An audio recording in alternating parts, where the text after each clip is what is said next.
am a big long train.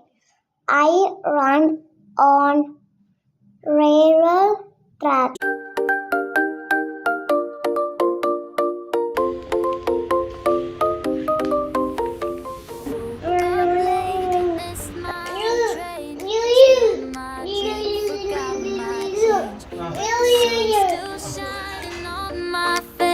Got a smile that nothing's gonna erase. Life's gonna throw you curves sometimes, but I'm not gonna lose my mind. നിങ്ങളൊക്കെ കുഞ്ഞുങ്ങൾക്ക് ഏത് പ്രായമായപ്പോഴാണ് പുസ്തകങ്ങൾ വാങ്ങിച്ചു കൊടുത്തു തുടങ്ങിയത്? ഞാനുണ്ടല്ലോ, അവർ തീരെ കുഞ്ഞായിട്ട് കമന്ന് വീഴുന്ന പ്രായമായപ്പോഴേ പുസ്തകങ്ങൾ വായിക്കാൻ തുടങ്ങിയിട്ടുണ്ട്. അതിനെന്നെ പലരും പുച്ഛിച്ചിട്ടുണ്ട്, പക്ഷേ എനിക്കത് റിഗ്രറ്റില്ല കേട്ടോ.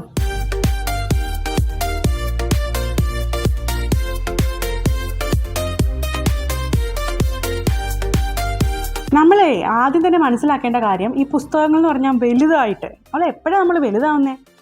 വലുതാകുന്ന പറഞ്ഞാൽ ആപേക്ഷികമാണല്ലേ. അതുകൊണ്ട് തന്നെ ഏതെങ്കിലും ഒരു പ്രായം എത്തിയിട്ട് വാങ്ങിച്ചു കൊടുക്കാനായിട്ട് വെയിറ്റ് ചെയ്ത് നിൽക്കരുത്. ആദ്യം മുതൽ തന്നെ കുഞ്ഞുങ്ങൾക്ക് പുസ്തകങ്ങൾ വാങ്ങിച്ചു കൊടുക്കണം. അപ്പോൾ ഏറ്റവും കുഞ്ഞു പ്രായത്തിൽ എന്താണെന്നറിയാമോ, ഈ കുളിക്കുമ്പം ബാത്ത് ബുക്സ് കിട്ടും. കുളിക്കുമ്പം അവർ കുറച്ച് നേരം നമ്മൾ എണ്ണയൊക്കെ തേച്ച് കിടത്തുകയും വെള്ളത്തിലിങ്ങനെ വെച്ച് കുളിപ്പിക്കുകയൊക്കെയല്ലേ ചെയ്യുന്നത്. അപ്പോൾ കമത്തിയൊക്കെ ഇട്ട് കുളിപ്പിക്കുമ്പോൾ ഡിസ്ട്രാക്ട് ചെയ്യാനായിട്ട് വെള്ളത്തിൽ തന്നെ ഇട്ടേക്കാവുന്ന സ്ക്വിക്കി ശബ്ദമുള്ള പ്ലാസ്റ്റിക് ബുക്കുകൾ കിട്ടും. എൻ്റെ മക്കൾക്കൊക്കെ ഫ്രൂട്ട്സിൻ്റെയും ആനിമൽസിൻ്റെയും ഒക്കെ പടമുള്ള അത്തരം ബുക്കുകളാണ് ഉണ്ടായിരുന്നത്. അപ്പോൾ ഈ കുഞ്ഞുങ്ങൾ ആദ്യം മുതൽ തന്നെ ബുക്കുകൾ ചുറ്റും കണ്ട് അവർ അതുമായിട്ട് പരിചിതമാകണം. നമ്മൾ ഈ ബുക്കൊക്കെ കൊടുക്കുന്നത് എന്തിനാണ്? അവർക്ക് വായിക്കാനും, അവർ സ്വന്തമായിട്ട് വായിക്കാനും, കഥകൾ അറിയാനും, കാര്യങ്ങൾ അറിയാനും ഒക്കെ വേണ്ടിയിട്ടാണ് നമ്മൾ ആദ്യം മുതൽ തന്നെ ബുക്കുകൾ കൊടുക്കുന്നത്. ബുക്കുകളിൽ കൂടെയുള്ള അറിവ് അവർക്ക് ഏത് കാലവും, എല്ലാ കാലവും, ഞാനൊക്കെ കുഞ്ഞിലേക്ക് ഒരുപാട് പുസ്തകങ്ങൾ വായിക്കായിരുന്നു. അതിൻ്റെ ഒരു ബലമാണ് ഇപ്പോഴും, അതിൻ്റെ ഒരു പച്ചപ്പേ ഉള്ളൂ ഇപ്പോഴും. നമ്മൾ അന്ന് വായിച്ച് കൂട്ടിയതിൻ്റെയാണ് ഈ ലാംഗ്വേജ് ആണെങ്കിലും എല്ലാം നമുക്കിപ്പോഴും അസറ്റായിട്ടുള്ളത്. അതുകൊണ്ട് പുസ്തകങ്ങൾ വായിക്കുന്നത് ഒരു വളരെ നല്ല സ്വഭാവമാണ്. അത് നമുക്ക് കഴിഞ്ഞിരുന്നില്ല, അല്ലെങ്കിൽ നമുക്ക് ഒരു ചെറുപ്രായത്തിൽ മുതലേ ചെയ്യാൻ കഴിഞ്ഞിരുന്നില്ലെങ്കിൽ നമ്മുടെ കുഞ്ഞുങ്ങളിൽ അത് കൾട്ടിവേറ്റ് ചെയ്യുക തന്നെ വേണം. അതിന് വേണ്ടത് ഈ പ്രായമൊന്നും ആവാൻ നോക്കിയിരിക്കാതെ ആദ്യം മുതൽ തന്നെ കുഞ്ഞുങ്ങൾക്ക് പുസ്തകം കൊടുക്കണം. അപ്പോൾ ആദ്യം നമ്മൾ പുസ്തകങ്ങൾ കൊടുക്കുമ്പോൾ അവർ വലിച്ചേറിയൊക്കെ ചെയ്യില്ലേ. അതുകൊണ്ടാണ് ഈ പ്ലാസ്റ്റിക്കിൻ്റെ ബുക്കുകളും ക്ലോത്ത് ബുക്ക് കിട്ടും. ഇതൊക്കെ കുറച്ച് എക്സ്പെൻസീവാണ്. ക്ലോത്ത് ബുക്ക് കുറച്ചേറെ എക്സ്പെൻസീവാണ്. പ്ലാസ്റ്റിക് ബുക്ക് പിന്നെയും വലിയ കുഴപ്പമില്ലാന്ന് തോന്നുന്നു. അപ്പം ഇത്തരം ബുക്കുകളൊക്കെ നമ്മൾ ഒരെണ്ണമെങ്കിലും ഒക്കെ വാങ്ങിച്ച് വെക്കുന്ന ഒരു അസറ്റായിരിക്കും. ഇപ്പം നിങ്ങൾ ആർക്കെങ്കിലുമൊക്കെ ഗിഫ്റ്റ് കൊടുക്കുന്നുണ്ടെങ്കിൽ ബേബി പൗഡറും ഉടുപ്പും ഒക്കെ കൊണ്ട് എപ്പോഴും പോകാതെ ഒരു ഡിഫറെൻ്റായിട്ട് ചിന്തിച്ച് ഒരു പുസ്തകമോ മറ്റോ വായിച്ചുകൊണ്ട് പോകാനും എപ്പോഴും ഓർക്കണം കേട്ടോ. അപ്പം നമ്മൾ ഈ ക്ലോത്ത് ബുക്കുകളും പ്ലാസ്റ്റിക് ബുക്കുകളും ഒക്കെ കാണിച്ച് കുഞ്ഞുങ്ങളെ ആദ്യം തന്നെ ബുക്കുകളുടെ ഒരു ലോകത്തേക്ക് കൊണ്ടുവരണം. അപ്പോൾ അവർ തന്നെ മറിച്ച് നോക്കുകയും ഒക്കെ ചെയ്യും. അപ്പം അവർക്ക് അതിനോടുള്ള ഒരു താല്പര്യം വരും. ഇത് വായിക്കണം, നമ്മളത് വായിച്ചു കൊടുക്കണം, പടങ്ങൾ കാണിച്ചു കൊടുക്കണം, പടങ്ങൾ കാണിച്ച് അതേപ്പറ്റി സംസാരിക്കണം. മീനിനെ കാണിക്കുകയാണെങ്കിൽ മീനിനെക്കുറിച്ച് സംസാരിക്കണം, വെള്ളത്തിലാണ് താമസിക്കുന്നത്, നീന്തും എന്നൊക്കെ പറഞ്ഞ് നമ്മൾ കൺവേ ചെയ്ത് കൊടുത്തുകൊണ്ടിരിക്കണം. അപ്പോൾ ഇതിനകത്തൊക്കെ ഒരു പടം മാത്രമുള്ള ഒരു പേജാണെങ്കിൽ പോലും അതിൽ നമ്മൾ ഒരു കഥ അതിനകത്ത് ഉണ്ടാക്കിയെടുത്ത് അവർക്കതിൽ ഇൻട്രസ്റ്റ് ഉണ്ടാക്കിയെടുക്കണം. അപ്പോൾ ഈ ക്ലോത്ത് ബുക്കിൻ്റെയൊക്കെ കാലം കഴിഞ്ഞിട്ട് പതുക്കെ വരുമ്പം പിന്നെ ഈ പുസ്തകങ്ങളൊക്കെ ഉണ്ടല്ലോ, എൻ്റെ കുഞ്ഞുങ്ങളുടെ പുസ്തകങ്ങളാട്ടോ. ഞാൻ വളരെ കുറച്ചെണ്ണം എടുത്തിവിടെ വെച്ചിട്ടുള്ളൂ. ഓരോ പ്രായത്തിൽ വാങ്ങിച്ചുകൊണ്ട് അതിപ്പോഴും എൻ്റെ കയ്യിലുണ്ട്. ഞങ്ങളിതൊക്കെ യൂസ് ചെയ്ത് ഓവർ യൂസ് ചെയ്ത പുസ്തകങ്ങളാട്ടോ ഇതെല്ലാം. അപ്പോൾ ഇത് ടച്ച് ആൻഡ് ഫീൽ ബുക്കാണ് കേട്ടോ. ഇങ്ങനെയൊക്കെ ബുക്കുകൾ അവൈലബിൾ ആണെന്ന് നിങ്ങൾക്ക് അറിയാനൊരു ഇൻഫർമേഷനും കൂടെ വേണ്ടിയിട്ടാണ് കേട്ടോ ഇത് ഞാൻ കാണിക്കുന്നത്. എനിക്ക് ഏതെങ്കിലും പബ്ലിഷേഴ്സിനോടൊന്നും പ്രത്യേകിച്ച് പ്രതിപത്തിയൊന്നുമില്ല. എന്തായാലും ഞാനിങ്ങനെ നോക്കി റിസർച്ചൊക്കെ ചെയ്ത് വാങ്ങിക്കുന്നതാണ്. ഇത് ടച്ച് ആൻഡ് ഫീൽ ബുക്കാണ്. ഇതിനകത്ത് കുഞ്ഞു വരികളൊക്കെ ഉള്ളൂ, വലിയ പടങ്ങളാണ്. അയ്യോ, ഇതിനകത്ത് ആകെ 4 പേജേ ഉള്ളൂ, 2 വരി എഴുതിയിട്ടുള്ളൂ, വില നോക്കുന്നതെന്ന് അങ്ങനെയല്ല. ഓരോ ബുക്കും ഓരോ എക്സ്പീരിയൻസ് ആണ്. അപ്പോൾ ഇതിനകത്തെ വേർഡ്സിൻ്റെ എണ്ണവും പടം വലിയത് കൊടുത്തിട്ട് 4 വരി അവന്മാർ എഴുതിയിട്ടുള്ളൂ എന്ന് വിചാരിക്കല്ലേ. ഇതൊക്കെ ഒരു എക്സ്പീരിയൻസ് ആണ്. ഇപ്പോൾ ഇത് തന്നെ, ഇപ്പോൾ ഇതിന് പൂച്ചയും കിട്ടണയും കാണിച്ചിട്ട് കിട്ടണയെ തൊട്ട് നോക്കാം. ഇതിനകത്ത് ഇങ്ങനെ തൊട്ട് നോക്കാം. ടച്ച് ആൻഡ് ഫീൽ ബുക്കാണ്. ഇതിൻ്റെ ഓരോ പേജിലും അങ്ങനെ ഉണ്ട്. അപ്പം ഈ പട്ടിക്കുട്ടിയുടെ രോമം നമുക്ക് തൊട്ട് നോക്കാം. അപ്പോൾ കുഞ്ഞുങ്ങൾക്ക് അതൊരു ഫണ്ണാണ്. ഈ കാര്യങ്ങൾ പഠിക്കുന്നതിനൊപ്പം ഈ കൊച്ചു പട്ടിക്കുട്ടിയെ എന്താണ് വിളിക്കുന്നത്, ഇംഗ്ലീഷിൽ എന്താണ് വിളിക്കുന്നതെന്ന് പറയുന്നതിനൊപ്പം അതിനെ തൊട്ട് നോക്കാനും അതിൻ്റെ ആ തൊടുമ്പോൾ നമുക്ക് ഫീൽ ചെയ്യുന്ന സാധനം അത് ഫ്ലഫിയാണ് എന്ന് പറഞ്ഞു കൊടുക്കാനും വേർഡ്സ് പഠിക്കാനും ഒക്കെ ഇത് വളരെ ഹെൽപ്ഫുള്ളാണ്. അപ്പം നമുക്കതൊരു എക്സ്പീരിയൻഷ്യൽ ലേണിംഗ് ആണ് അല്ലേ. നമ്മളത് എക്സ്പീരിയൻസ് ചെയ്ത് ലേൺ ചെയ്യുവാണ്. അപ്പോൾ ഇനി ഒരു പട്ടിക്കുട്ടിയെ കാണുമ്പോൾ എന്താണ് അതിൻ്റെ പേരെന്ന് ചോദിച്ച് ഈ ബുക്കുമായിട്ട് കണക്ട് ചെയ്ത് നമുക്ക് പറയാൻ പറ്റും. അങ്ങനെ ഓരോന്നിനും ഉണ്ട് കേട്ടോ. ഡക്കിൻ്റെ, അങ്ങനെ എല്ലാത്തിനും ഉണ്ട്. അങ്ങനെ ആനയുടെ, ഇങ്ങനെ ടൈഗറിൻ്റെ എല്ലാം അങ്ങനെ ഉണ്ട്. അതാണ് ടച്ച് ആൻഡ് ഫീൽ ബുക്ക്. പിന്നെ പുൾ ഔട്ട് ബുക്സ് ഉണ്ട്. പുൾ ഔട്ട് ബുക്സിൻ്റെ ഒരു കുഴപ്പം ചിലപ്പോൾ കുഞ്ഞുങ്ങൾ അത് വലിക്കുമ്പോൾ അത് കീറിപ്പോവും, അങ്ങനത്തെ പ്രശ്നങ്ങളൊക്കെ ഉണ്ട്. പക്ഷേ കുറച്ചും കൂടെ വലുതായി കഴിഞ്ഞാൽ പിന്നുണ്ടല്ലോ ഈ കുഞ്ഞുങ്ങൾ കീറുമോ ഇല്ലയോ എന്നുള്ളത് നമ്മൾ നേരത്തെ മൂലം അവരോട് പുസ്തകങ്ങളെപ്പറ്റി സംസാരിക്കുകയും പുസ്തകങ്ങൾ സൂക്ഷിച്ചു വെക്കണം, കീറരുതേ, നമുക്ക് വീണ്ടും വീണ്ടും വായിക്കാൻ പറ്റും, വീണ്ടും വീണ്ടും അമ്മ കഥ വായിച്ചു തരും, വലുതാകുമ്പോൾ കുഞ്ഞിന് തന്നെ കഥ വായിക്കാം എന്നൊക്കെ പറഞ്ഞ് നമ്മളൊരു പോസിറ്റീവ് റിലേഷൻഷിപ്പ് ബിൽഡ് ചെയ്തുകൊണ്ട് വരണം. പുസ്തകങ്ങൾ വലിച്ചു കീറാനുള്ളതല്ലെന്നും ഏതെങ്കിലും ബുക്ക് പേനയൊക്കെ എടുത്ത് വെറുതെ കുത്തി വരച്ച് കളയാനുള്ളതല്ലെന്നും അതിന് വേറെ ബുക്ക് നമ്മൾ വാങ്ങിച്ചു തരാമെന്നും ഒക്കെ പറഞ്ഞ് മനസ്സിലാക്കണം. ഞാൻ ആദ്യം തന്നെ പറഞ്ഞിരുന്നത് ഈ പുസ്തകങ്ങളെല്ലാം നിങ്ങൾക്ക് വേണ്ടി വാങ്ങിക്കുന്നെങ്കിലും ഒന്നും നിങ്ങളുടെ പുസ്തകമല്ല, എൻ്റെ പുസ്തകമാണ്. എൻ്റെ പുസ്തകത്തെ ഞാൻ നോക്കുന്ന പോലെ തന്നെ നിങ്ങളും നോക്കണം. എൻ്റെ പുസ്തകത്തെ ആരും കുത്തി വരയ്ക്കുന്നതും ചീത്തയാക്കി കളയുന്നതും ക്രംബിൾ ചെയ്ത് കളയുന്നതും കീറി കളയുന്നതും എനിക്കിഷ്ടമല്ല. എൻ്റെ പുസ്തകത്തെ തുടരുത്. അങ്ങനെയാണെങ്കിൽ അങ്ങനെയൊക്കെയുള്ള കാര്യങ്ങൾ ഞാനിങ്ങനെ കൃത്യമായിട്ട് അറുത്ത് മുറിച്ച് പറയുമായിരുന്നു. എൻ്റെ പുസ്തകം ഒന്നും ചെയ്യുന്നത് എനിക്കിഷ്ടമല്ല എന്നൊക്കെ ഞാൻ പറയുമായിരുന്നു. അത് എൻ്റെ പുസ്തകമാണെങ്കിലും ഞാൻ അത്രയും തന്നെ പോസസീവാണ്.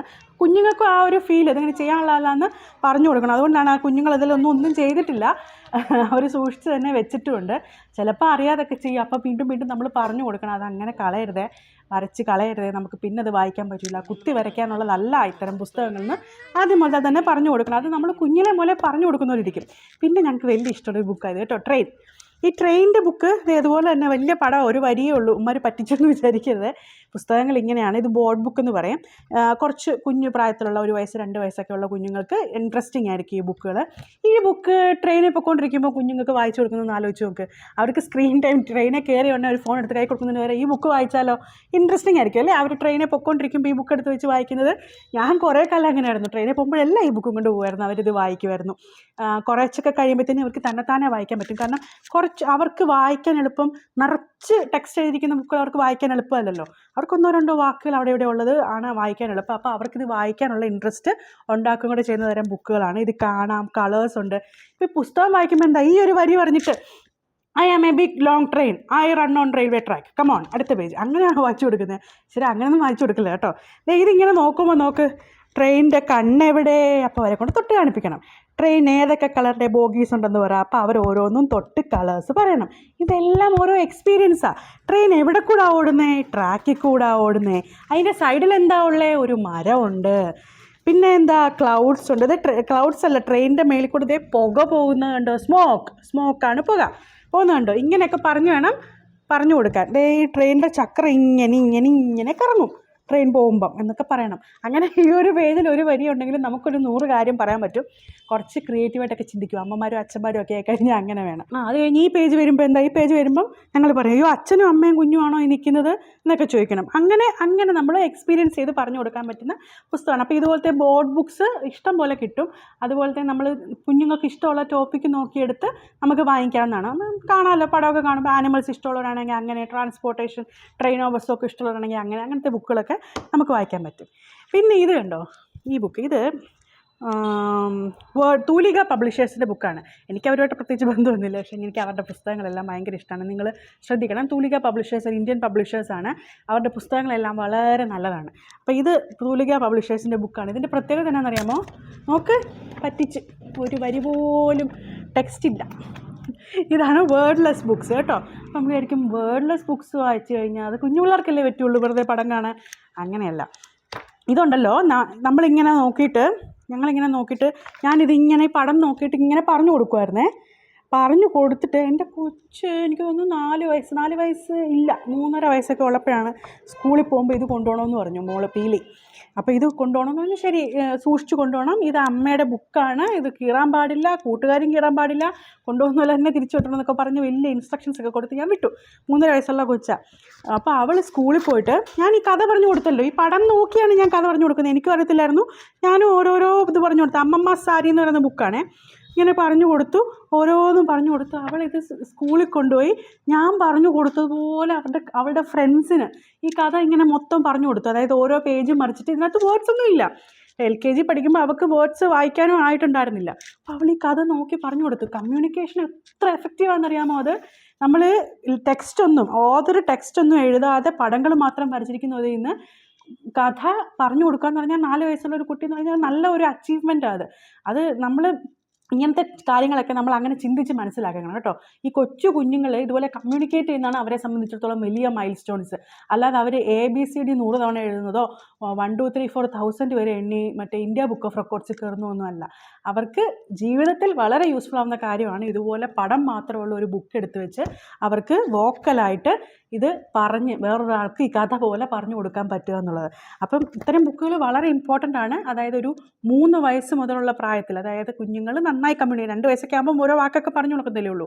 കമ്മ്യൂണിക്കേറ്റ് ചെയ്ത് തുടങ്ങുന്ന പ്രായത്തിൽ അവരുടെ കമ്മ്യൂണിക്കേഷൻ ഫ്ലോ ഉണ്ടാവാനും ഒരു ഐഡിയ അതിൻ്റെ തുടക്കം മുതൽ അവസാനം വരെ പറയുക എന്നുള്ളതാണല്ലോ അതിൻ്റെ ഏറ്റവും നല്ല കമ്മ്യൂണിക്കേഷൻ രീതി. അതങ്ങനെ പറയാനും അടുക്കും ചിട്ടയുമായി പറയാനും ഒക്കെ കുഞ്ഞുങ്ങൾ പഠിക്കാനായിട്ട് ഇത് വളരെ ഹെൽപ്ഫുള്ളാണ്. അപ്പോൾ ഇങ്ങനത്തെ ഒരു പുസ്തകമെങ്കിലും വായിക്കണം കേട്ടോ. അയ്യോ എന്നെ പറ്റിച്ചേ, ഇതിനകത്ത് അക്ഷരമൊന്നും ഇല്ലേന്ന് വിചാരിക്കരുത്. ഇതാണ് ഞങ്ങളുടെ ഇതുവരെയുള്ള ദ മോസ്റ്റ് ഫേവറേറ്റ് ബുക്ക്. ഇതിൻ്റെ പേരാണ് വേർ ഈസ് അമ്മ. ഇതും തൂലിക പബ്ലിഷേഴ്സിൻ്റെയാണ്. ഏത് അമ്മമാരെ എന്നോട് അമ്മമാരൊക്കെ ഇങ്ങനെ ബുക്സിൻ്റെ സജഷൻ ചോദിക്കാറുണ്ട്.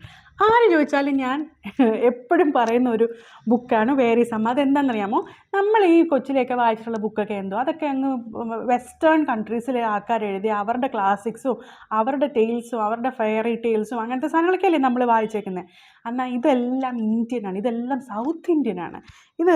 ഇതിനകത്ത് നന്ദിനി നായർ, ശ്രീവിദ്യ നടരാജൻ, എനിക്ക് തമിഴന്മാരും മലയാളികളുമാണ് ഇതിൻ്റെ പിന്നിലെന്നാണ് എനിക്ക് മനസ്സിലാവുന്നത്. അപ്പോൾ അതുകൊണ്ട് തന്നെ സൗത്ത് ഇന്ത്യൻ ആയതുകൊണ്ട് തന്നെ നമുക്ക് ഭയങ്കരമായിട്ട് റിലേറ്റ് ചെയ്യാൻ പറ്റും.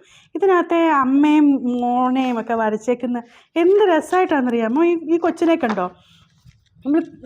നമ്മൾ കണ്ടിട്ടുള്ള ബുക്കുകളിലൊക്കെ ഇങ്ങനെ ഈ perfect fair skinned perfect hair ഒക്കെ ഉള്ള അങ്ങനത്തെ കുട്ടികളെയല്ലേ നമ്മൾ ഇല്ലസ്ട്രേഷൻസിലൊക്കെ കണ്ടേക്കുന്നത്. പക്ഷേ ഈ കുട്ടിയെ നോക്കി നമ്മുടെയൊക്കെ കൂട്ടത്തിലുള്ള ഒരു കുട്ടി, അവൻ്റെ നിപ്പൊക്കെ കണ്ടോ? നല്ല രസമില്ലേ? ഇതിനകത്തൊരു പൂച്ചയുണ്ട്, അവൻ്റെ ഒപ്പം നടക്കുന്ന ഒരു പൂച്ച. അതൊക്കെ ഭയങ്കര രസമാട്ടോ. ഈ പുസ്തകത്തിൻ്റെ കഥ ഞാൻ പറഞ്ഞത് നിങ്ങളൊക്കെ വായിക്കണേ. ചുരുണ്ട മുടിയൊക്കെ ഉള്ള അമ്മ കണ്ടോ? ഇത് ഞങ്ങൾക്ക് ഭയങ്കര ഇഷ്ടമാണ്. എത്ര തവണ വായിച്ചാലും ഞങ്ങൾക്ക് മതിയാവത്തില്ല. ഞങ്ങൾ വീണ്ടും വീണ്ടും വീണ്ടും വായിക്കുന്ന ഒരു പുസ്തകമാണിത്. അതുപോലെ തന്നെ ഗജപതി കുലപതി കണ്ടോ? ആന ഇഷ്ടമുള്ള കുഞ്ഞുങ്ങളുണ്ടോ? ഒത്തിരി കുഞ്ഞുങ്ങളുണ്ട് ആനയെ ഭയങ്കര ഇഷ്ടമുള്ള. അപ്പോൾ അവർക്ക് വാങ്ങിച്ചു കൊടുക്കാനായിട്ടുള്ള പുസ്തകമാണിത്. ഇത് നമുക്ക് കഥ പറഞ്ഞു കൊടുക്കാൻ നല്ല രസമുള്ള, നമുക്ക് ആനിമേറ്റഡ് ആയിട്ട് കഥ പറഞ്ഞു കൊടുക്കാൻ നല്ല രസമുള്ള ബുക്കുകളാണിത്. ഇത്തരം ബുക്കുകൾ നമ്മൾ പലപ്പോഴും ഇപ്പം ഞാൻ തന്നെ ഒരു പബ്ലിഷറിൻ്റെ പേര് പറഞ്ഞില്ലേ, ഒരു പബ്ലിഷറിൻ്റെ ബുക്ക് നമ്മൾ വാങ്ങിച്ചു, നല്ലതെന്ന് മനസ്സിലാക്കി കഴിഞ്ഞാൽ അവരുടെ മറ്റ് ഓപ്ഷൻസ് നമ്മൾ നോക്കണം. ഒരു സേഫ് ബെറ്റ് അല്ലേ? അപ്പം നമ്മൾ അങ്ങനത്തെ ഓപ്ഷൻസ് നോക്കി വായിക്കണം. എൻ്റെ ഒരു അഭിപ്രായത്തിൽ നമ്മൾ ഈ പഴയ മറ്റേ ഈ വിച്ച് പിടിച്ചുകൊണ്ട് പോയി രാജകുമാരൻ തൊട്ട് മറ്റേ കല്ലാക്കി മാറ്റി ഒരു കൊച്ചു വരുന്നു, അതിനെ തൊടുന്നു, രാജകുമാരൻ തിരിച്ചു വരുന്നു, അങ്ങനത്തെ കഥകൾക്കൊന്നും ഇനി പ്രസക്തിയില്ല. നമ്മൾ എന്തിനാണ് ആ കഥകളൊക്കെ വായിക്കുന്നത്? ഇതൊക്കെ എന്ത് രസമുള്ള കഥകളാണെന്നറിയോ? ഒരാന തുമ്മുന്ന, ആനയ്ക്ക് ജലദോഷം വന്ന കഥയാണ്. എന്ത് രസമായിട്ടാണെന്നറിയോ ഇത് ചെയ്തേക്കുന്നത്? ഇതൊക്കെ ഇങ്ങനത്തെ പുസ്തകങ്ങൾ നമ്മൾ ഇതുപോലത്തെ ഇതിൻ്റെ പുറകിൽ എഴുതിയിരിക്കുന്നതൊക്കെ വായിച്ച് കാര്യങ്ങൾ മനസ്സിലാക്കി, അല്ലെങ്കിൽ ഇങ്ങനെ എക്സിബിഷൻസ് ഒക്കെ വരത്തില്ലേ, അപ്പോൾ നമുക്ക് കാര്യമായിട്ട് ഇതിപ്പോൾ 4-5 പേജൊക്കെ അല്ലേ ഉള്ളൂ, നമുക്ക് വായിച്ച് നോക്കിയൊക്കെ വാങ്ങിക്കാൻ പറ്റും. നമ്മൾ മലയാളത്തിലും കുറവാണ് ഇത്തരം പുസ്തകങ്ങളുള്ളത്. അപ്പോൾ ഇംഗ്ലീഷാണ് ഞാൻ മെയിൻലി പറയുന്നത്. മലയാളത്തിൻ്റെ വേറൊരു ദിവസം ചെയ്യാമേ. ഇത് ഡൈനോസ് നോയ്സി ഡേ, ഇതുമൊക്കെ എൻ്റെ കുട്ടികൾക്ക് വലിയ ഇഷ്ടമുള്ള ബുക്കായിരുന്നു. ഡൈനോസോഴ്സ് ഇഷ്ടമില്ലാത്ത കുഞ്ഞുങ്ങളില്ല, അവർക്കൊക്കെ പറ്റിയ ബുക്കുകൾ. പിന്നെ ഇത് കണ്ടോ? ഇതൊരു ക്ലാസിക്കാട്ടോ. Cars and trucks and things that go. ഈ വണ്ടികൾ ഇഷ്ടമുള്ള കുഞ്ഞുങ്ങളില്ലേ, അയ്യോ ഏത് കാറിനെ മുൻവശം കണ്ടാലും ഏതാ കാറാണെന്ന് പറയുകയും ജീപ്പ് അറിയുകയും ട്രക്ക് അറിയുകയും ബസ് അറിയുകയൊക്കെ ചെയ്യുന്നത് അവർക്ക് പറ്റിയ പുസ്തകം. അതായത് കണ്ട, ഇത് പലതരം വണ്ടികളാണ്, ശരിക്കുള്ള വണ്ടികളല്ല കേട്ടോ. ഈ കുഞ്ഞ് മറ്റേ ഉറുമ്പ് വരെ ഒരു വണ്ടിയായിട്ടാണ് അവർ ചിത്രീകരിച്ചിരിക്കുന്നത്. ഇത് കഥയുണ്ട് ഇതിനിടയിൽ കൂടെ. അയ്യോ എൻ്റെ മോനിത് എത്ര കാലം സാവൻ ഈ പുസ്തകം വായിച്ചെന്നറിയാമോ? ആദ്യമൊക്കെ ഞാനിതിങ്ങനെ പറഞ്ഞ് എൻ്റെ തൊണ്ടയിലെ വെള്ളം പറ്റുമായിരുന്നു. പിന്നെ ഞാൻ പറഞ്ഞിപ്പോൾ അവൻ ഏകദേശം കാണാപ്പാടമായി കഴിഞ്ഞപ്പോൾ അവൻ ഇത് തന്നെ നോക്കി അവൻ തന്നെത്താനെ ഇരുന്ന് വായിക്കും. ഇത് നോക്കി കണ്ട് അവൻ തന്നെ ഞാൻ പറഞ്ഞ കാര്യങ്ങളെല്ലാം പറഞ്ഞ് ഇത് നോക്കി കണ്ട് വായിക്കുമായിരുന്നു. ഭയങ്കര ഇൻട്രസ്റ്റിംഗ് ആണ്. വണ്ടികൾ ഇഷ്ടമുള്ള കുഞ്ഞുങ്ങൾക്ക് പലതരം വണ്ടികൾ. പിന്നെ ഇതിനകത്തുനിന്ന് നമ്മളിത് വായിക്കുമ്പോൾ ഓരോ വണ്ടിയുടെ കാര്യം പറയുമ്പോൾ ഇത്രയും വണ്ടികളില്ലേ, ഇന്ന ആൾ ഇപ്പോൾ മുയൽ ഓടിക്കുന്ന വണ്ടി ഏതാണെന്ന് കണ്ടുപിടിക്കാമോ എന്നൊക്കെ ചോദിക്കുമ്പോൾ അവർക്കൊരു ആക്ടിവിറ്റിയും കൂടാണിത്. നമ്മൾ അങ്ങനെ വേണം പുസ്തകങ്ങൾ വായിച്ചു കൊടുക്കാൻ. ഇത് വായിക്കുന്നു, മലയാളം അർത്ഥം പറയുന്നു, അങ്ങനെ പറയരുത്. നമ്മൾ കുറച്ച് ഇൻവോൾവായി, കുഞ്ഞുങ്ങളെ കൂടി ഇൻവോൾവ് ആക്കി. ഈ വണ്ടി കണ്ടോ, ഒറ്റ ചക്രമുള്ള വണ്ടി ഉണ്ടോ? ഇതൊക്കെ നമ്മളൊരു ആക്ടിവിറ്റി പോലെ ഇട്ടൊക്കെ കൊടുക്കാനാണെങ്കിൽ ഇതൊരു ക്ലാസിക്കാണ്. ഇത് ഇപ്പോഴും വളരെ പ്രസക്തമാണ്. ഇപ്പോഴും എടുത്തു കൊടുത്താൽ അവൻ വേണേൽ നോക്കിക്കൊണ്ടിരിക്കുക ഈ പുസ്തകം. വണ്ടി ഭയങ്കര ഇഷ്ടമായുണ്ട്. പിന്നെ ഞാൻ പറയുന്നത് നമ്മൾ എൻ്റെ 2 പിള്ളേരും ഇപ്പോൾ കുറേശ്ശെ വായിക്കും കേട്ടോ. മൂത്തയാൾ അത്യാവശ്യം നന്നായി തന്നെ വായിക്കും. രണ്ടാമത്തെ ആളും എല്ലാം വായിക്കാനായിട്ട് സന്നദ്ധയായി തുടങ്ങുന്നുണ്ട്. കാണുന്നതെല്ലാം വായിച്ച് നോക്കുന്നുണ്ട്. അത്യാവശ്യം വായിക്കുന്നുണ്ട്. എല്ലാം പഠിച്ചു വരുന്നേ ഉള്ളൂ. അപ്പോൾ ഫോണിക്സ് അനുസരിച്ചാണ് അവർ പഠിച്ചിരിക്കുന്നത്. ഫോണിക്സ് സൗണ്ട്സ് ഒക്കെ അവർക്ക് ഫെമിലിയർ ആണെങ്കിൽ ഇതുപോലത്തെ ബുക്കുകൾ കിട്ടും. ഇത് ഫോണിക് ബുക്സാണ്. ഇതിപ്പം ഓം ബുക്സ് ഇൻ്റർനാഷണലിൻ്റെയാണ്, ഓം കിഡ്സ്. ഇതിൽ പല ലെവൽസ് ഉണ്ട്. Level 1, level 2, level 3. ഇത് ലെവൽ 1 ആണ്. അപ്പോൾ ഇത് 3 letter, the cat and the rat എന്നാണ് ഇതിൻ്റെ പേര്. ഇത് 3 ലെറ്റർ വേർഡ്സ് ഉള്ള ബുക്കാണ്. അപ്പോൾ ഇതിൽ കൂടുതലും 3 ലെറ്റർ വേർഡ്സ് ആയിരിക്കും. A cat and a rat very very good pals. കണ്ടോ? അപ്പം ഈ 3 ലെറ്റർ വേർഡ്സ് വായിക്കാൻ ഫോണിക്സ് പഠിച്ച കുഞ്ഞുങ്ങൾക്ക് ആദ്യം തന്നെ എളുപ്പമായിരിക്കും. ക്യാറ്റും റാറ്റും പാലും അവർക്ക് വായിക്കാൻ പറ്റും. അപ്പോൾ അവർക്ക് എത്രയും കൂടുതലായിട്ട് സ്വയം വായിക്കാൻ പറ്റുന്നു അത്രയും അവർ തന്നെ അവർക്കൊരു എൻകറേജ്മെൻ്റ് ആവും കൂടുതൽ വായിക്കാനുണ്ടാവും. നമ്മളല്ലാതെ ഒരു കട്ടിപ്പുസ്തകം എടുത്ത് ഇത് നീ വായിച്ചു നോക്കും, നീ എല്ലാം പഠിച്ചൊന്നുമില്ലേ പറഞ്ഞത് എന്നൊന്ന് പറഞ്ഞ് ചെല്ലരുത്. നീ ഒരു കാര്യം ചെയ്യും, ഹിന്ദു പത്രം വായിക്കും, നിനക്ക് വായിക്കാൻ പഠിച്ചില്ലേ എന്ന് പറഞ്ഞ് അവരെ വെറുപ്പിക്കരുത്. അതിനൊക്കെ ഒരു പ്രായമുണ്ട്. ഈ കുഞ്ഞു കുഞ്ഞു വാക്കുകൾ അവർക്ക് കൂടുതലായിട്ട് വായിക്കാൻ പറ്റുമ്പം നമ്മൾ അത്രയും വായിച്ചല്ലോ എന്ന് പറയുമ്പോൾ അവർക്ക് തന്നെ ഒരു സന്തോഷമാണ്, ഒരു സെൽഫ് റെസ്പെക്റ്റൊക്കെ അപ്പോൾ അവർക്ക് വരും. കൂടുതലായിട്ട് വായിക്കാനൊരു ഇൻട്രസ്റ്റ് വരും. അതുകൊണ്ടാണ് ഇത്തരം ബുക്കുകൾ അതിങ്ങനെയാണ് ഹെൽപ്പ് ചെയ്യുന്നത്. ഇത് അവർക്ക് വായനയിൽ ഇൻട്രസ്റ്റ് ഉണ്ടാകാനാണ്. ഈ കഥ ഭയങ്കര സൂപ്പറാണോ അതുകൊണ്ടൊന്നുമല്ല, ഇൻട്രസ്റ്റിംഗ് ആണ്, മോശമൊന്നുമല്ല. ഒത്തിരി വലിയ പടങ്ങളുണ്ട്. പിന്നെ ഇതുപോലത്തെ കുഞ്ഞു കുഞ്ഞു വാക്കുകൾ കോർത്തിണക്കിയിട്ടുള്ള ഇങ്ങനത്തെ കുറേ ഉണ്ട്. എനിക്കൊരു 3-4 ഉണ്ട് കേട്ടോ. അപ്പോൾ ഇതൊക്കെ സാവൻ വായിക്കുമായിരുന്നു, സിമ്പിളായിട്ട് വായിക്കുമായിരുന്നു ഫോണിക്സ് പഠിച്ച ഉടനെ. സാവൻ ഇങ്ങനെ വന്നേ, ഇതൊന്ന് വായിച്ചു മോനെ. A cat and a rat were very good pals. Easy ഒന്നും പറയണ്ട, അങ്ങ് വായിച്ചാൽ മതിയേ. They wanted to have a picnic. Okay. The cat wore a hat and the rat wore a cap. അപ്പോൾ അതിനകത്ത് 3 ലെറ്റർ വേർഡ്സ് ഏതൊക്കെയാ 7? The cat, hat and the rat, cap. കണ്ടോ? അത്രയും 3 ലെറ്റർ വേർഡ്സ് ഉണ്ട് ആ സെൻറ്റൻസിൽ. അതുകൊണ്ടാണ് അവന് വായിക്കാൻ എളുപ്പം. They went in a van to a sunny land. Very good. അപ്പോൾ ഇത് മനസ്സിലായോ? അവൻ്റെ ലെവലിൽ താഴെയാണിത്. അതാണ് അവൻ ഇത്ര സിമ്പിളായിട്ട് വായിക്കുന്നത്. അവൻ 6 വയസ്സായ മോനാണ്. ഇതെനിക്ക് തോന്നുന്നു LKG UKG ഉള്ള പിള്ളേർക്ക് പറ്റുന്നതാണെന്ന് തോന്നുന്നു, ഫോണിക്സ് അനുസരിച്ച് പഠിച്ച പിള്ളേർക്ക്. വായിച്ച മോനെ. They sat on a mat and ate bread and jam. Very good. അപ്പോൾ അതാണ് അങ്ങനെ വായിക്കാൻ കുഞ്ഞുങ്ങൾക്ക് എളുപ്പമുള്ള. Thank you. അങ്ങനെ വായിക്കാൻ എളുപ്പമുള്ളതാണ് ഇത്. അപ്പോൾ ഞാൻ കുഞ്ഞിലെ മുതലേ ഇതൊക്കെ വായിച്ച് കൊടുക്കുകയും റീഡിങ് ഒരു പ്രധാന കാര്യമായിട്ട് നമ്മുടെ ഒരു ആക്ടിവിറ്റി ആയിട്ട് കൊണ്ട് നടക്കുകയും വീക്കെൻഡ്സിലൊക്കെ കൂടെ ഇരിക്കുമ്പോഴത്തേനും ഇതുപോലെ ബുക്കൊക്കെ എടുത്ത് കൊടുത്ത് വായിക്കാൻ പറയുകയും നമ്മുടെ കളിക്കുടുക്കയും മാജിക് ബോട്ടും ഇല്ല അതൊക്കെ ഞാൻ വരുത്തും കേട്ടോ. പിന്നെ അതിനകത്ത് പല കഥകളും നമ്മളോട് യോജിക്കാത്ത കാര്യങ്ങളുണ്ടാകും, അത് അവർക്ക് പറഞ്ഞ് മനസ്സിലാക്കി കൊടുക്കും. ഇതിപ്പോൾ എല്ലാം നമ്മൾ യോജിക്കുന്ന കാര്യങ്ങൾ മാത്രമല്ലോ നമ്മുടെ ചുറ്റുമുള്ളത്. അപ്പോൾ അതങ്ങനെയല്ല വേണ്ടേ, അത് ശരിയല്ല എന്ന് പറഞ്ഞിട്ടാണല്ലോ. എന്നാലും എനിക്ക് അത്ര ഒരു പ്രശ്നം, വലിയൊരു ട്രബിൾസമായിട്ട് തോന്നിയിട്ടില്ല. അതൊന്നും കഴിവതും വലിയ പ്രശ്നമില്ലാത്ത കാര്യങ്ങളാണ്. പിന്നെ അതിനകത്ത് ഇതുപോലത്തെ കൊച്ചു കൊച്ചു ആക്ടിവിറ്റീസ് ഉണ്ട്, ഈ വായിക്കാനുള്ളതും മറ്റുമൊക്കെ. അപ്പോൾ അതൊക്കെ അവരെ കൊണ്ട് ചെയ്യിക്കാൻ പറ്റും. അതുപോലെ ആക്ടിവിറ്റീസ് ചെയ്യാൻ പറ്റുന്ന പുസ്തകങ്ങൾ ഇപ്പം LKG UKG ഒക്കെ ഉണ്ടല്ലോ, ആ സമയത്ത് അവർക്ക് ചെയ്യാൻ പറ്റുന്നതാണ് ഈ വേർഡ് സെർച്ച്. ഇതിനുള്ള ബുക്കുകൾ കിട്ടും കേട്ടോ. ഇതെല്ലാം മുഴുവൻ ചെയ്ത് വെച്ചേക്കുക, മൊത്തം തീർത്ത പുസ്തകം. അപ്പം ഇത് LKG UKG ഒക്കെ പഠിക്കുന്ന കുട്ടികൾക്ക് മസ്റ്റായിട്ടും വായിച്ചു കൊടുക്കണം. അവർക്ക് കൂടുതൽ വേർഡ്സ് അവർക്ക് മനസ്സിലാക്കാനും അവർ ഈ ലെറ്റേഴ്സ് കൂടുതൽ ഐഡൻറ്റിഫൈ ചെയ്യാനും. നമ്മളിപ്പം പല രീതിയിൽ ഈ ലെറ്റേഴ്സ് ഓർത്ത് വെക്കാനായിട്ട് നമ്മൾ അവരെ കൊണ്ട് ഈ 10 തന്നെ എഴുതിക്കാൻ മാത്രമല്ല, നമ്മൾ ലെറ്റേഴ്സ് എല്ലാം ഫെമിലിയർ ആക്കാനായിട്ടുള്ളൊരു പ്രധാന മാർഗ്ഗമാണ് ഈ വേർഡ് സെർച്ച്. അവർ നോക്കുമല്ലേ, ഇപ്പം സ്കാർഫ് എന്നൊരു വാക്ക് കണ്ടിട്ട് അവർ S തപ്പുകയാണ്. S തപ്പുമ്പം അവർ ഐഡൻറ്റിഫൈ ചെയ്യുമല്ലേ S. അപ്പോൾ അങ്ങനെ വാക്കുകൾ തപ്പി കണ്ടുപിടിച്ച് വേർഡ് സെർച്ച് ഭയങ്കര ഇമ്പോർട്ടൻ്റ് ആണ്. വേർഡ്സ് മനസ്സിലാക്കുന്നതിനും ലെറ്റേഴ്സ് മനസ്സിലാക്കി വെക്കുന്നതിനും എല്ലാം ഭയങ്കര ഇമ്പോർട്ടൻ്റ് ആണ്. നമ്മൾ ഇതുപോലത്തെ എക്സ്പോഷർ, വേർഡ്സിൻ്റെ ലെറ്റേഴ്സിൻ്റെ എക്സ്പോഷർ കൊടുക്കുന്നതനുസരിച്ചാണ് ഈ കുഞ്ഞുങ്ങൾ ഇത് കൂടുതലായിട്ട് അവരുടെ മനസ്സിൽ ഇത് ഉറപ്പിച്ച് വെക്കുന്നത്. അങ്ങനെയാണ്. അതുകൊണ്ടാണ് ഞാൻ ഈ മറ്റേ അക്ഷരമാലയൊക്കെ ഒട്ടിച്ച് വെക്കണമെന്നൊക്കെ പറഞ്ഞില്ലായിരുന്നോ ഭിത്തിയിൽ നേരത്തെ ഉള്ള ഒരു എപ്പിസോഡ് പറഞ്ഞിരുന്നു. അത് ഇതുകൊണ്ടാണ് വീണ്ടും അത് കാണുമ്പോഴാണ് അത് അവരുടെ മനസ്സിൽ ഉറക്കുന്നത്. അതിനവർ വീണ്ടും എഴുതിപ്പിച്ച് അവരെ പീഡിപ്പിക്കേണ്ട കാര്യമൊന്നുമില്ല. ഇതുപോലത്തെ ആക്ടിവിറ്റീസ് ഒക്കെ ചെയ്താൽ ഭയങ്കര നല്ലതാണ്. ഇതിപ്പം LKG UKG ഉള്ള കുട്ടികൾക്ക് ചെയ്യാൻ പറ്റും കേട്ടോ ഈ വേർഡ് സെർച്ച്. സാവനം ഇപ്പം ഞാൻ കൊടുത്തേക്കുന്നത് ഇതിൻ്റെ കഴിഞ്ഞു. സാവൻ 6 വയസ്സൊക്കെ ആയതുകൊണ്ട് ഞാൻ ഇത് കഴിഞ്ഞതുകൊണ്ട് ഇതിൻ്റെ കോംപ്ലിക്കേറ്റഡ് ഉള്ള വേർഡ്സ് ഉള്ളതും ഉണ്ട്. ഞാനിപ്പം ക്രോസ് വേർഡ്സ് കൊടുക്കുന്നു. അതായത് സിമ്പിളായിട്ടുള്ള ക്രോസ് വേർഡ്സ് ആയിരിക്കും. അപ്പോൾ ഉത്തരം, ആ ആൻസർ അവൻ തന്നെ എഴുതണമല്ലോ. അപ്പോൾ ആ സ്പെല്ലിങ്ങും ഒക്കെ പഠിക്കുമല്ലേ. അതുകൊണ്ട് അങ്ങനത്തെ ക്രോസ് വേർഡ്സിലേക്ക് സാവൻ പോയി. പീലി ഇപ്പോഴും വേർഡ് സെർച്ചിൻ്റെ സ്റ്റേജിലാണ്. പിന്നെ ഈ ഫസ്റ്റ് ഗ്രേഡ് ഇൻ്റർലി കിഡ്സിൻ്റെയൊക്കെ ഇതുപോലത്തെ ആക്ടിവിറ്റി 1000 ആക്ടിവിറ്റീസ് ഉള്ള ബുക്ക് കിട്ടും. നല്ല തടിയൻ പുസ്തകമാണ്. ഇതിനകത്ത് നമ്മൾ നോക്കുമ്പോൾ ചിലപ്പോൾ ഉണ്ടല്ലോ എല്ലാം ഒന്നും ഇവർക്ക് പറ്റിയതായിരിക്കത്തില്ല. അതങ്ങ് വിട്ടിട്ട് അടുത്ത് ചെയ്താൽ മതി. അത് ആ ലെവലിൽ വരുമ്പോൾ അവർ ചെയ്തോളും. പക്ഷെ നല്ലതാണ്. എൻ്റെ പിള്ളേരെ ഞാൻ ഈ സ്ക്രീൻ ടൈമൊക്കെ വളരെ കുറച്ച് നിർത്തുന്നത് ഇതുപോലത്തെ ചില വിദ്യകൾ ഉപയോഗിച്ചാണ്. കണ്ടോ, ഇതെല്ലാം അവർക്ക് തീരെ കുഞ്ഞായതുകൊണ്ട് അവർ ചെയ്തില്ല. അവരിത് സ്റ്റേജ് കഴിഞ്ഞു എന്ന് അവർ തന്നെ പറഞ്ഞു. ഇത് ബേബീസിനുള്ളതെന്ന് പറഞ്ഞു, അതുകൊണ്ട് അവർ ചെയ്തില്ല.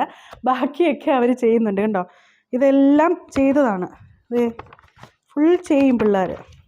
ഇങ്ങനെ ചെയ്ത് തന്നെ അവർ അഡീഷനും സബ്ട്രാക്ഷനും ഒക്കെ ചെയ്യാനായിട്ട് വളരെ ഫാസ്റ്റായി മറ്റേ ഡിഫറൻസസ് കണ്ടുപിടിക്കുക. അതൊക്കെ ഇവരുടെ കോൺസെൻട്രേഷൻ ഒക്കെ കൂട്ടാനായിട്ട് വളരെ നന്നായിട്ട് സഹായിക്കുന്ന കാര്യങ്ങളാണ്. അപ്പോൾ ഇങ്ങനത്തെ ബുക്ക് വളരെ ഹെൽപ്ഫുള്ളാണ്. ഇത് 1001 ജംബോ ബ്രെയിൻ ബൂസ്റ്റർ ആക്ടിവിറ്റീസാണ്. ഇത് 1, 2, 3 ഉണ്ട് ഞങ്ങളുടെ കയ്യിൽ. ഞങ്ങൾ ഇങ്ങനത്തെ ആക്ടിവിറ്റി ബുക്കിൻ്റെ ആരാധകരാണ്. ഞങ്ങൾ ട്രെയിനിലൊക്കെ പോകുമ്പോൾ ഇത് എടുത്തുകൊണ്ട് പോയിട്ട് ഞങ്ങളിത് സോൾവ് ചെയ്യാറുണ്ട്. അപ്പോൾ ഈ ബുക്സ് എന്ന് പറഞ്ഞുകൊണ്ടല്ലോ നമ്മുടെ ജീവിതത്തിൻ്റെ ഭാഗമായിരിക്കണം. നമ്മൾ ഏതെങ്കിലും ഒരു പ്രായം എത്തിയിട്ട് കുഞ്ഞുങ്ങൾക്ക് ഇൻട്രൊഡ്യൂസ് ചെയ്യാമെന്ന് പറഞ്ഞിരിക്കരുത്. കുഞ്ഞിനെ മുതലേ തന്നെ കൊണ്ടുപോവുക. ആദ്യമൊക്കെ നമ്മൾ അവർക്ക് വായിച്ചു കൊടുക്കുക. പിന്നെ പതുക്കെ അവർ തന്നെത്താനെ വായിക്കുക. അവർ തന്നെത്താനെ വായിക്കുന്ന സ്റ്റേജിലുള്ള പുസ്തകങ്ങൾ അവർക്ക് തന്നെത്താനെ വായിക്കാൻ കൊടുക്കുക. അതിനൊപ്പം തന്നെ നമ്മൾ തൊട്ടടുത്ത സ്റ്റേജിലുള്ള പുസ്തകങ്ങൾ നമ്മൾ വായിച്ചു കൊടുത്തു തുടങ്ങണം. ഇത് കാരണം കഥകളുടെയൊക്കെ രീതി മാറി മാറി വരുമല്ലോ ഓരോ പ്രായം കൂടുന്നതനുസരിച്ച്. അപ്പം ബെഡ് ടൈം സ്റ്റോറീസ്, എനിഡ് ബ്ലൈറ്റൻ്റെ ബെഡ് ടൈം സ്റ്റോറീസ് ഉണ്ട്. പിന്നെ എനിഡ് ബ്ലൈറ്റൻ്റെ തന്നെ നമ്മളൊക്കെ പണ്ട് വായിച്ചു വളർന്ന ഫേമസ് 5 ഉണ്ട്. മറ്റേ എലിസബത്തിൻ്റെ സ്റ്റോറീസ് ഉണ്ട്, എലിസബത്തിൻ്റെ സ്കൂളിൽ പോയ സ്റ്റോറീസ് ഉണ്ട്. അങ്ങനത്തെ സ്റ്റോറീസൊക്കെ നമുക്ക് പതുക്കെ ഇൻട്രൊഡ്യൂസ് ചെയ്യാവുന്നതാണ്. പിന്നെ ഹാരി പോട്ടറിലേക്ക് വരാം. ഇതിലേക്കൊക്കെ വരണമെങ്കിൽ അതിൻ്റെ ബേസ് സ്ട്രോങ് ആയിരിക്കണം. അപ്പം ഇതുപോലുള്ള നമ്മൾ ചെക്ക് ചെയ്തിട്ട് നമുക്ക് നമ്മുടെ ചുറ്റുവട്ടവുമായി ചേരുന്ന ഇന്ത്യൻ സ്റ്റോറീസൊക്കെ ഇപ്പോൾ ഒരുപാട് ഇംഗ്ലീഷ് പുസ്തകങ്ങൾ വരുന്നുണ്ട് ഇന്ത്യൻ ഓഥേഴ്സിൻ്റെ. കുഞ്ഞുങ്ങൾ ആദ്യം മുതൽ തന്നെ പുസ്തകങ്ങൾ സ്നേഹിച്ച് വളരട്ടെ.